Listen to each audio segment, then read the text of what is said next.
Hi, hello, welcome to Commerce Clarified. So, in the video, we will talk about corporate accounting redemption of preference shares. So, exercise problem number 1 and 2. Page number 3.60 short answers problem. So, problem பார்த்துறலாம். So, problem பார்க்கறதுக்கு முன்னாடி முதல்ல பேசிக் அதாவது இந்த problem எப்படி work out பண்ணுறது அப்படிங்கிறத பார்த்துறலாம். So முதல்ல preference shares அப்படின்னா என்னன்னு தெரியணும். ப்ரிஃபரன்ஸ் ஷேர்ஸ் அப்படின்னா ஷேர் ஹோல்டர்ஸில் மொத்தம் ரெண்டு விதம். ஒன்று ஈக்விட்டி ஷேர் ஹோல்டர்ஸ், இன்னொன்று ப்ரிஃபரன்ஸ் ஷேர் ஹோல்டர்ஸ். இப்போ இந்த ப்ரிஃபரன்ஸ் ஷேர் ஹோல்டர்ஸ் யார் அப்படின்னு பார்த்தீங்கன்னா, preference share holders will be given first preference while settling accounts, அதாவது வைண்ட் அப் பண்ணும்போதோ இல்லை டிவிடெண்ட் கொடுக்கும்போதோ ஆகட்டும், எப்போ வேணாலும் முதல் ப்ரிஃபரன்ஸ் ப்ரிஃபரன்ஸ் ஷேர் ஹோல்டர்ஸ்க்கு தான் கொடுப்பாங்க. ஓகேயா? ஈக்விட்டி ஷேர் ஹோல்டர்ஸ்க்கு ப்ரிஃபரன்ஸ் ஷேர் ஹோல்டர்ஸ்க்கு டிவிடெண்ட் கொடுத்ததுக்கப்புறம் தான் ஈக்விட்டி ஷேர் ஹோல்டர்ஸ்க்கு டிவிடெண்ட் கொடுப்பாங்க. இப்போ ப்ரிஃபரன்ஸ் ஷேர் ஹோல்டர்ஸ்க்கு ஒரு ஃபிக்ஸட் % ஆஃப் டிவிடெண்ட் தான் கிடைக்கும். ப்ரிஃபரன்ஸ் ஷேர் ஹோல்டர்ஸ்க்கு ஃபிக்ஸட் % ஆஃப் டிவிடெண்ட் ப்ராஃபிட்லேருந்து. பட் ஈக்விட்டி ஷேர் ஹோல்டர்ஸ்க்கு அப்படி கிடையாது, எக்ஸஸாக கிடைக்கக்கூடிய சான்சஸ் இருக்குது. இப்போ இந்த சாப்டரே என்ன அப்படின்னு பார்த்தீங்கன்னா, ரிடம்ஷன் ஆஃப் ப்ரிஃபரன்ஸ் ஷேர்ஸ் அப்படின்னு தான் கொடுத்துருக்காங்க. அப்போ முதல்ல ரிடம்ஷன் அப்படின்னா என்னென்னு தெரியணும். Redemption is nothing but repayment. Okay, repay பண்ணுறது. ப்ரிஃபரன்ஸ் ஷேர்ஸ் ஷேர் ஹோல்டர்ஸ்னாலே என்ன பண்ணியிருப்பாங்க, கம்பெனி ஸ்டார்ட் பண்ணி நம்ம ரன் பண்ணுவோம். கம்பெனியை ரன் பண்ணுறதுக்கு நமக்கு தேவை கேபிட்டல். ஸோ இந்த கேபிட்டலை நம்ம எது மூலமாக ரைஸ் பண்ணலாம், யார்கிட்டேருந்து வாங்கியிருப்போம், ஈக்விட்டி ஷேர் ஹோல்டர்ஸ் இன்வெஸ்ட் பண்ணியிருப்பாங்க, ஷேர்ஸ் மூலமாக வாங்கியிருக்கலாம், கேபிட்டல் ரைஸ் பண்ணியிருக்கலாம். அதில் அந்த ஷேரில் ரெண்டு விதம், ஒன்று ஈக்விட்டி ஷேர் ஹோல்டர்ஸாக இருக்கலாம், இன்னொன்று ப்ரிஃபரன்ஸ் ஷேர் ஹோல்டர்ஸாக இருக்கலாம். இப்போ இந்த ப்ரிஃபரன்ஸ் ஷேர் ஹோல்டர்ஸு கேபிட்டல் கம்பெனியில் இன்வெஸ்ட் பண்ணியிருக்காங்க இல்லையா, இது அவங்களுக்கே திருப்பி நம்ம கொடுக்குறோம் அப்படின்னா அதுதான் ரிடம்ஷன் அப்படின்னு சொல்லுவாங்க. Okay, repayable of capital, repayment of capital தான் நம்ம என்னென்னு சொல்கிறோம், ப்ரிஃபரன்ஸ் ஷேர் ஹோல்டர்ஸ்க்கு ரிடம்ஷன் ஆஃப் ப்ரிஃபரன்ஸ் ஷேர்ஸ் அப்படின்னு சொல்கிறோம்.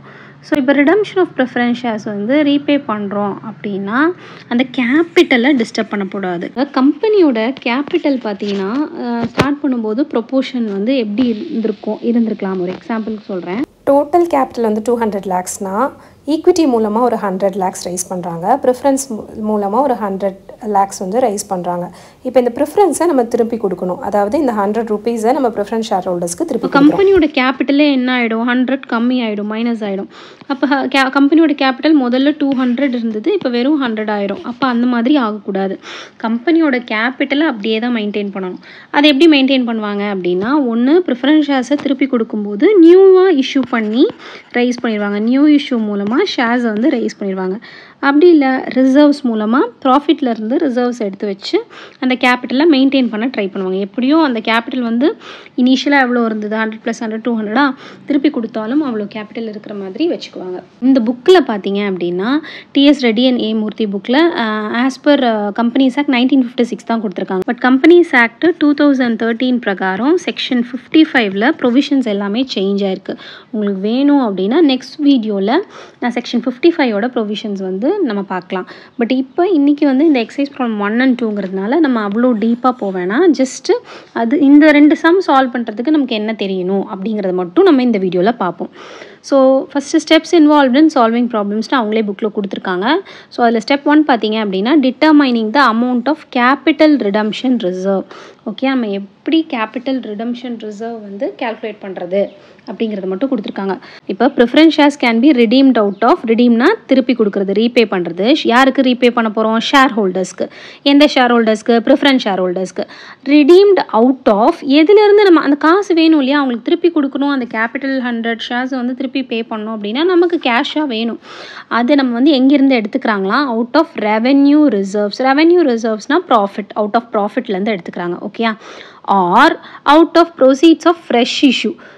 ஓகே, புதுசாக ஷேர்ஸ் இஷ்யூ பண்ணால் அவங்களுக்கு கொஞ்சம் பணம் வரும் இல்லையா, அது மூலமாக அந்த பணத்தை ரைஸ் பண்ணி அந்த பணத்தை வச்சு ப்ரிஃபரன்ஸ் ஷேர் ஹோல்டர்ஸ்க்கு திருப்பி கொடுத்துட்றாங்க. ஒன்று கம்பெனியில் இருக்க ப்ராஃபிட், ஏற்கனவே அந்த ப்ராஃபிட்டை ரிசர்வ்ஸாக வச்சுருப்பாங்க, அதான் ரெவென்யூ ரிசர்வ்ஸ், அதுலேருந்து எடுத்து கொடுப்பாங்க, ரிடீம் பண்ணுவாங்க. அப்படி இல்லாட்டி புதுசாக ஃப்ரெஷ்ஷாக இஷ்யூ பண்ணி ஷேர்ஸ், ஈக்விட்டி ஷேர்ஸ்க்கு இஷ்யூ பண்ணி அதுலேருந்து காசு எடுத்து ப்ரிஃபரன்ஸ் ஷேர்ஸ் கொடுக்கலாம். ஆர் மூணாவது ஆர் காம்பினேஷன் ஆஃப் போத். இது ரெண்டும் சேர்ந்து கூட கொடுக்கலாம். காம்பினேஷனில் கூட 50% 50% கொடுக்கலாம். ஸோ அப்போ ஃபஸ்ட்டு ஸ்டெப்பு ப்ரிஃபரன்ஸ் ஷேர்ஸ்க்கு பணத்தை திருப்பி கொடுக்கணும். எப்படி கொடுக்குறது? ப்ராஃபிட்லேருந்து கொடுக்கலாம், ஃப்ரெஷ் இஷ்யூவாக இருக்கலாம், இல்லாட்டி காம்பினேஷன் ஆஃப் போத்தாக இருக்கலாம். If revenue reserves are used and equal amount should be transferred to capital redemption reserve, அதாவது சிஆர்ஆர்னு சொல்கிறாங்க. கேபிட்டல் ரிடம்ஷன் ரிசர்வுக்கு ஈக்குவல் அமௌண்ட் வந்து ட்ரான்ஸ்ஃபர் பண்ணணுமா? எப்போ? ப்ராஃபிட்லேருந்து காசு எடுத்து கொடுத்தோம் அப்படின்னா சிஆர்ஆருக்கு அதே அளவு அமௌண்ட்டை ட்ரான்ஸ்ஃபர் பண்ணணும். ஓகேங்களா? இதை ஞாபகத்தில் வச்சுக்கணும். It is essential to determine the amount of transfer to CRR. So எவ்வளோ வந்து சிஆர்ஆருக்கு நம்ம ட்ரான்ஸ்ஃபர் பண்ண போகிறோம் அதை வந்து டிட்டர்மைன் பண்ணுறது முக்கியம். ஸோ அதுக்காக அவங்க ஒரு ஃபார்முலாவும் யூஸ் பண்ணுறாங்க. ஸோ ட்ரான்ஸ்ஃபர் டு சிஆர்ஆர் வந்து இதுதான் formula. Face value of preference shares to be redeemed, எவ்வளோ ப்ரிஃபரன்ஸ் ஷேர்ஸை ரிடீம் பண்ண போகிறோம். ஸோ இனிஷியலாகவே கேபிட்டல் கலெக்ட் பண்ணும்போது ரிடீமபிள் ப்ரிஃபரன்ஸ் ஷேர்ஸ் எவ்வளோ minus amount received from new issue of shares. So fresh இஷ்யூவில் எவ்வளோ காசு வந்துச்சு, எவ்வளோ நம்ம ரிடீம் பண்ண போகிறோம். இன்கேஸ் இந்த நியூ இஷ்யூ ஆஃப் ஷேர்ஸு ப்ரீமியமாக இருந்தால் அதை மட்டும் நம்ம எக்ஸ்க்ளூட் பண்ணிடணும், அதை இன்க்ளூட் பண்ணக்கூடாது, அதை டிடெக்ட் பண்ணக்கூடாது. பட் டிஸ்கவுண்ட்டாக இருந்தால் அதை இன்க்ளூட் பண்ணி தான் நம்ம மைனஸ் பண்ணுவோம். ஓகேயா? ஸோ இதுதான் ஃபார்முலா. இதை வச்சு தான் நம்ம சம் ஒர்க் அவுட் பண்ண போகிறோம். Note, if new issue is not given but minimum fresh issue has to be found. New issue கொடுக்கல அப்படின்னா மினிமம் ஃப்ரெஷ் இஷ்யூ எவ்வளவோ அதை நம்ம கண்டுபிடிச்சிக்கணும். That should be ascertained first and before determining the CRR. So CRR கண்டுபிடிக்கிறதுக்கு முதல்ல fresh issue தெரியணும், அதாவது நியூ இஷ்யூ. அதுக்கப்புறம் face value of preference shares to be redeemed. Okay, face value is nothing but nominal value. 3 இது இருக்குது இல்லையா? ஏற்கனவே நம்ம வந்து ஷேர்ஸில் படிச்சிருக்கோம். ஃபஸ்ட்டு ஒன் வந்து face value. Face value is nothing but nominal value.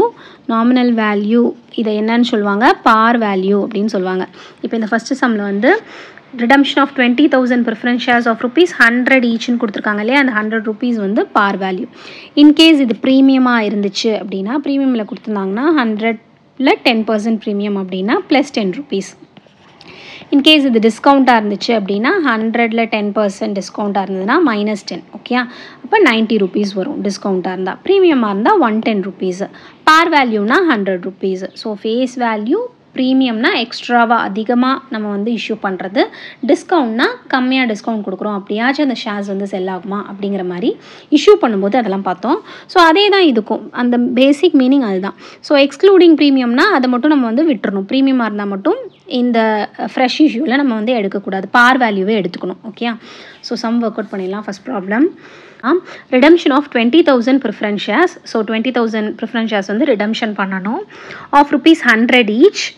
So of ₹100 each. அப்போ 20,000 preference shares of ₹100 each அப்படின்னா 20 lakh rupees வந்து redemption of redeemable preference shares. 20 lakh என்னது? redeemable preference shares. redeemable preference shares carried out by utilization of reserves and by issue of 8,000 equity shares of 100 each at 125. By issue of 8,000 equity shares. அப்போ new issue. அப்போ by utilizing reserves, combination of both இல்லையா? ஏற்கனவே reserves plus issue of new issue. New இஷ்யூவில் எவ்வளோ பண்ணியிருக்காங்க? Issue பண்ணியிருக்காங்க 8,000 equity shares. Each rupees எவ்வளோ? 100 at ₹125. 100 each at 125 அப்படின்னா ப்ரீமியம். ஓகேங்களா? ப்ரீமியமாக இருந்தாலும் நம்ம வந்து we have to take par value தான் as per formula. அப்போ ஃபார்முலாவில் என்ன போட்டிருக்காங்க? சிஆர்ஆருக்கு ட்ரான்ஸ்ஃபர் பண்ண வேண்டியது redeemable preference shares, அதாவது face value of redeemable preference shares minus new issue of shares shares excluding premium. Okay, amount received from new issue amount தான் இங்கே போடுவோம். ஸோ அப்போ redeemable preference shares எவ்வளோ? 20 lakh. 20,000 into 100 20 lakh minus amount received from new issue. New issue எவ்வளோ கொடுத்துருக்காங்க? 8,000 equity shares. each rupees எவ்வளோ? 100. So அப்போ 8,000 into 100 8 lakh rupees. அப்போ 20 lakh minus 8 lakh மைனஸ் பண்ணால் எவ்வளோ வருது? 12 lakh rupees. 12 lakh தான் CRR. Okay, capital redemption reserve is equal to 12 lakh rupees. பாருங்க, redemption of 10,000 preference shares of ₹100 each was carried out of reserves and out of the issue of 4,000 shares of ₹100 each at 95. அப்போ redemption வந்து எவ்வளோ? Preference shares வந்து எவ்வளோ redeem பண்ணியிருக்காங்க 10,000 preference shares each 100 rupees. அப்போ 10 lakh rupees. 10 lakh வந்து நம்ம redemption திருப்பி கொடுக்கணும். Carried out of reserves and out of issue. And out of issue அப்படின்னாலே என்னது தான் இது நியூ இஷ்யூ. நியூ இஷ்யூ எவ்வளோ பண்ணியிருக்காங்க 4,000 equity shares. 4,000 shares of ₹100 each at ₹95. இது வந்து டிஸ்கவுண்ட்டில் இருக்குது. டிஸ்கவுண்ட்டில் இருக்குது அப்படின்னா அது கண்டிப்பாக நம்ம வந்து இன்க்ளூட் பண்ணணும். ப்ரீமியம் மட்டும்தான் நம்ம எக்ஸ்க்ளூட் பண்ணுவோம், டிஸ்கவுண்ட்டாக கிடையாது. ஸோ அப்போ டிஸ்கவுண்ட் எவ்வளோ 95. அப்போ 4,000 into 95 3,80,000 as per CRR formula. CRR formula என்ன? Face value of preference shares to be redeemed. Redeemable preference shares அதுதான் எவ்வளோ ரிடீம் பண்ணணும்.